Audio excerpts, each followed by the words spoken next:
Eldorado do Sul passa a testar um sistema de alerta para enchente, né? E a gente vai entrar em contato lá com o Eldorado, justamente. Está em linha conosco o secretário de Resiliência Climática de Eldorado do Sul, o secretário Mário Rocha. Boa tarde, obrigado pelo seu tempo e sua atenção. Boa tarde, obrigado, tudo bem? Tudo. Secretário, como é que vai funcionar esse sistema de alerta que vocês vão colocar em prática aí? Isso. A gente está colocando em prática um sistema de alerta de prevenção a enchentes, tá? Uhum. E já testamos, inclusive, um dos sensores, a estação meteorológica, já em meio a essa enchente que a gente passou. Uhum. Tivemos bons resultados, né, do equipamento. Enfim, é um sistema muito bom, vai nos auxiliar na prevenção de novas cheias, né, de novas enchentes, para que se saia na frente dos eventos climáticos que vão ser constantes daqui para frente. Na prática, como é que funciona, hein, secretário? Alô, secretário. Então, Sim. na prática ele consiste num sistema composto de sensores de lâmina d'água, tá? Esses sensores de lâmina d'água funcionam de que forma? São sensores a bateria, né, que é um diferencial, que é uma vantagem. O porquê da vantagem? Existem sensores ou abastecidos pela energia elétrica, ou inclusive alguns por energia solar. O que ocorre com a questão da energia elétrica no primeiro momento? Esses sensores são, quando dá a questão das cheias, quase todas as vezes faltam luz em determinadas regiões.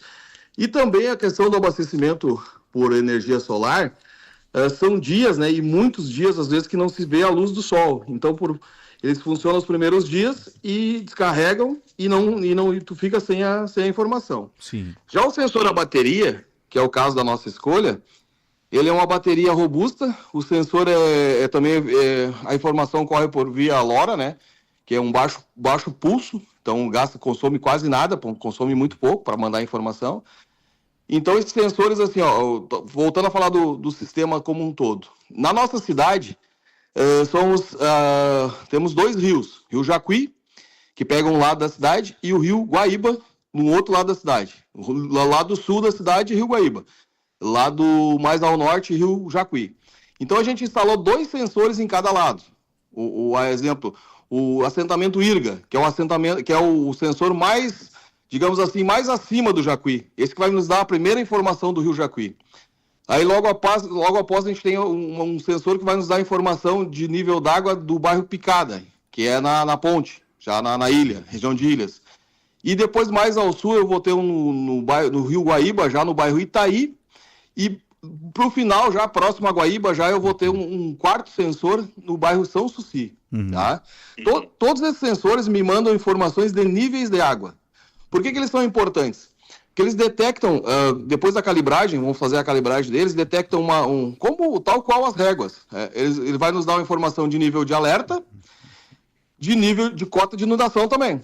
Tá? E como é que ele é interessante o sistema?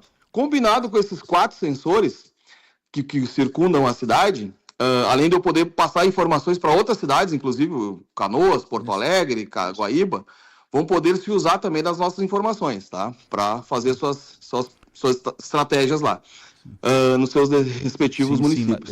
Secretário, e dispara uma sirene lá nesses bairros? A remoção fica mais ágil? Como é que funciona isso? Então, é o que eu estava te explicando. Esses 4 sensores de lâmina d'água, eles são combinados com que agora, de momento, a gente tem 2 sensores de alagamento. Um exemplo, eu tive lá no meu sensor mais acima do Rio Jacuí um alerta que o meu rio já entrou em cota de alerta, tá? Eu tenho um sensor de inundação dentro de uma boca de lobo, de uma rua, determinada rua que eu vou elencar para botar ele lá. Quando esse nível de alerta do rio combinar com aquele sensor que está dentro de um bueiro, que eu determinei lá, que coloquei ele dentro, esse outro é diferente, é de contato. Encheu d'água o bueiro, tá inundando, tá enchendo o bueiro.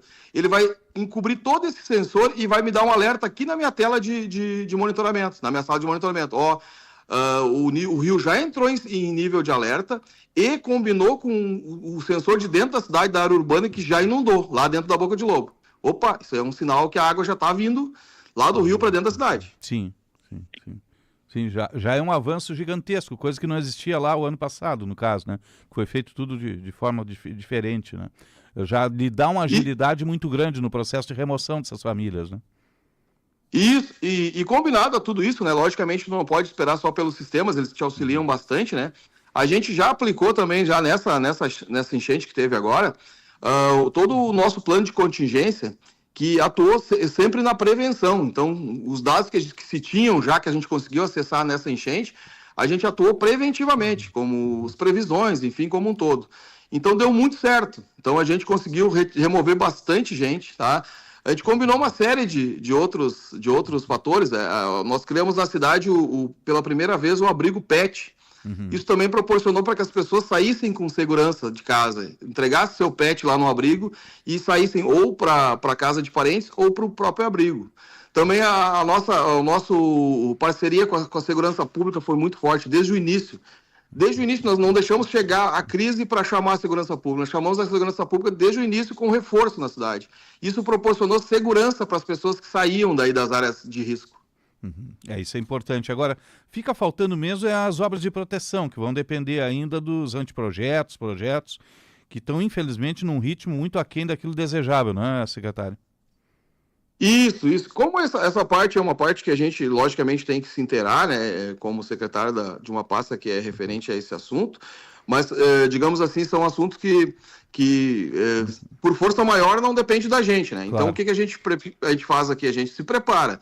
Então, até complementando lá a questão do sistema, né, como tu me perguntaste no início, ele tem ainda um terceiro componente. Eu te falei de dois sensores, dois tipos de sensores. O terceiro componente seria uma estação meteorológica para a cidade. Então, essa estação meteorológica, ela nos traz informações importantíssimas, além da volume de chuvas que cai sobre a cidade e temperaturas, enfim, como qualquer outra estação meteorológica. Mas uma informação importantíssima para nós de Eldorado especificamente é a questão dos ventos. Então, eu tenho na bacia do Guaíba, que são bairros Itaí, Sol Nascente e São Suci, são banhados pela bacia do Rio Guaíba.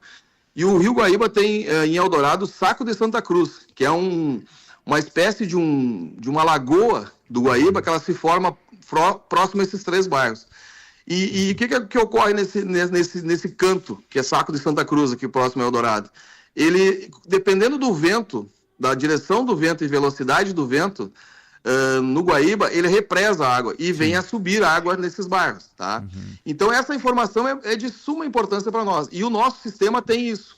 Direção do vento, velocidade do vento, é uma coisa que a gente usa muito aqui. Então, até aproveitando, né, nesse domingo que passou, a gente teve essa ação, exatamente isso que eu estou te falando. O Rio dos Sinos jogou muita água no Guaíba, no domingo agora que passou. Aliás, não nesse agora, desculpe, no outro domingo passado. Ainda cheia ainda, né? Então, o que acontece? Ele jogou muita água no Guaíba e o Guaíba represou nesses três bairros e subiu muito rápido a água com a ação do vento. Então, esse sistema nós já conseguimos ver isso, ver essa ação e imputar o que estava acontecendo, por que estava erguendo a água ali. E isso aumentou o tempo de resposta da Defesa Civil? Foi mais rápida a remoção das pessoas, secretário? Muito, muito. Além do que, nós estávamos uma semana já preparando já as pessoas, e esses bairros já estavam em zona de risco, as pessoas já estavam preparadas, mas o tempo de resposta e o aporte que nós colocamos naqueles bairros foi muito grande e muito rápido. Sim. Do ano passado para cá, aumentou a estrutura de Defesa Civil aí, secretário? Sim, a Defesa Civil hoje é uma secretaria, né? Foi montada uma secretaria, então ela dispõe de... Existem integrantes, né? Agentes de Defesa Civil na secretaria. Da mesma forma foram adquiridos equipamentos, hoje a gente dispõe de... Inclusive usamos todos agora. Adquirimos, a secretaria é uma secretaria inaugurada há poucos meses, e a gente já pôde empregar todos esses recursos. Barcos, temos 3 barcos novos, estamos comprando mais barcos agora, vindo mais viaturas, então está bem mais estruturado. Sim, isso é importante.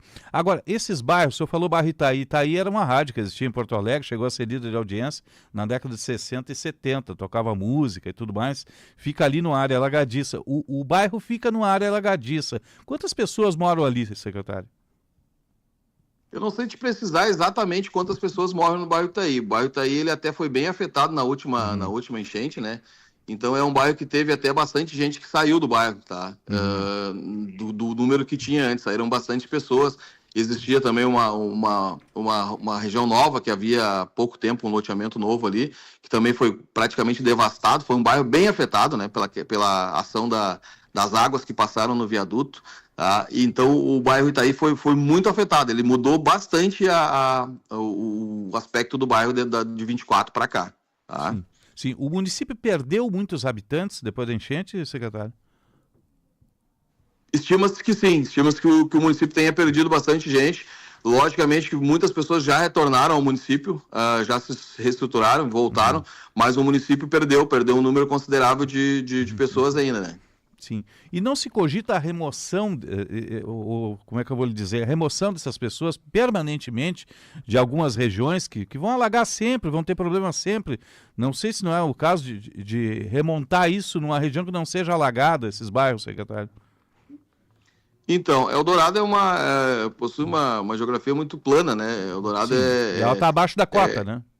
É uma cidade, toda ela é muito plana, ela tem poucos pontos que tu possa dizer que são pontos altos, tá? No entanto, assim, como te respondendo a tua pergunta, existem sim, né? Existem o bairro hoje, o bairro Cidade, aliás, o bairro Vila da Paz, que é colado na Cidade Verde, ele é praticamente uma rua que invadiu, né? Entrou o Delta dentro lá. E esse bairro, na disposição do DIC, ele é uma poligonal que está totalmente removido, tá? Então todas as pessoas dessa rua estão já nos programas, né? Para serem removidos para outras, para as moradias provisórias agora, depois, consequentemente, para aluguel social e também a questão das casas que estão sendo adquiridas, né? Sim. Essas casas são no próprio município que estão sendo adquiridas?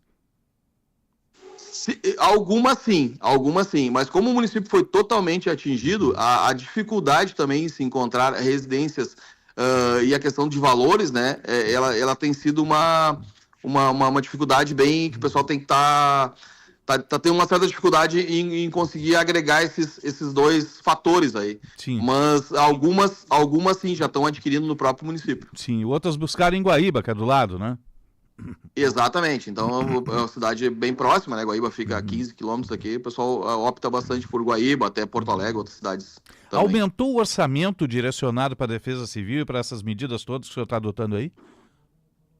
Como é que eu vou te dizer que aumentou? Eu acredito que não tem aumentado, até porque a secretaria é nova, né? Então vai ser a partir de agora para mim comparar com algum outro, com alguma outra questão, porque a secretaria antes ia para outra rubrica, né? Exato, aí eu não tenho conhecimento como é que é, acho que acredito que seria pelo gabinete antes que sairia esses gastos anteriores, né? Hoje não, hoje a gente já arranca de dentro de uma secretaria que foi criada para isso. Tá certo. Secretário de Resiliência Climática de Eldorado do Sul, Mário Rocha, obrigado pela atenção aqui, bom trabalho e conte sempre com os nossos microfones aqui, secretário. Da mesma forma, muito obrigado aí para vocês aí, bom trabalho. Um abraço, bom trabalho. 2h30, pelo menos, está aumentando o tempo de